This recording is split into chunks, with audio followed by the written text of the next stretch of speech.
হঠাৎ করে বোলপুরে গৌরবদার সাথে দেখা, যার কথায় আমাদের প্রেমিক প্রেমিকা হয়ে ওঠা।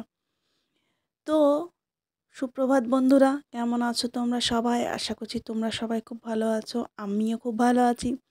তো জন্মদিনের ফার্স্ট ব্লগটা তোমাদের সাথে শেয়ার করেছিলাম, ব্লগ 2-এ তোমাদের অনেক অনেক স্বাগত। তো ফার্স্টটা আমার বোলপুরে হয়েছিল, আর যে কোটা বাংলা জন্মদিন সেটা মা করেছিল।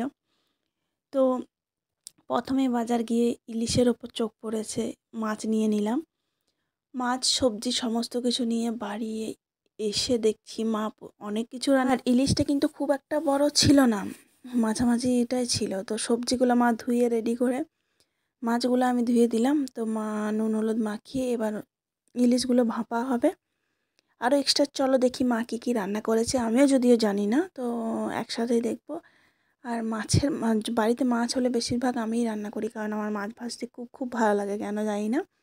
তো মাছগুলো কিছু ভেজে নিলাম, কারণ একদিনে তো অতগুলো খাওয়া হবে না, ভাজাগুলো কাল হবে আর ভাপাগুলো আজ হবে। আর এই বুদ্ধিটা কিন্তু খুব ভালো, মানে হাতে তেলের ছিটকা পায় না, খুন্তি দিয়ে যদি মাছ ভাজা হয়, এটা আমার বাবা আমাকে বুদ্ধি দিয়েছিলেন।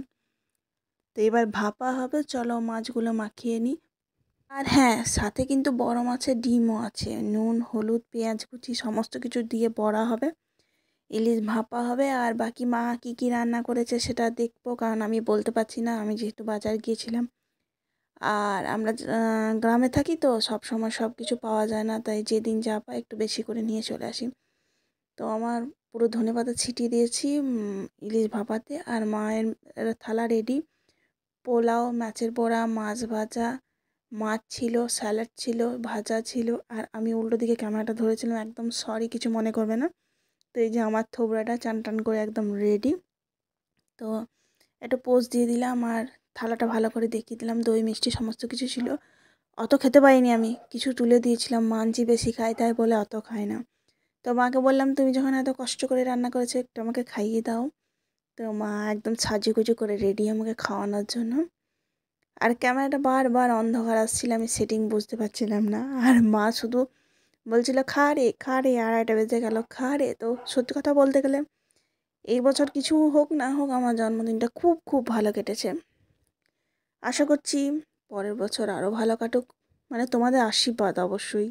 আর আমার ক্যামেরা কিন্তু এখনও সেট হয়নি, মানে মাই হেসে ফেলে পুরো বিরক্ত হয়ে গেছিলো। অবশেষে মা আমাকে খাইয়ে দিল, বলছে এই যে এইটাই পাও না, সব থেকে বড় ব্যাপার। আমি খেয়ে নিলাম। তো তোমরা ভিডিওটা আমার জ্ঞানের পর যত মানে যতগুলো জন্মদিন হয়েছে তার থেকে এইটা সব থেকে ভালো জন্মদিন হয়েছে।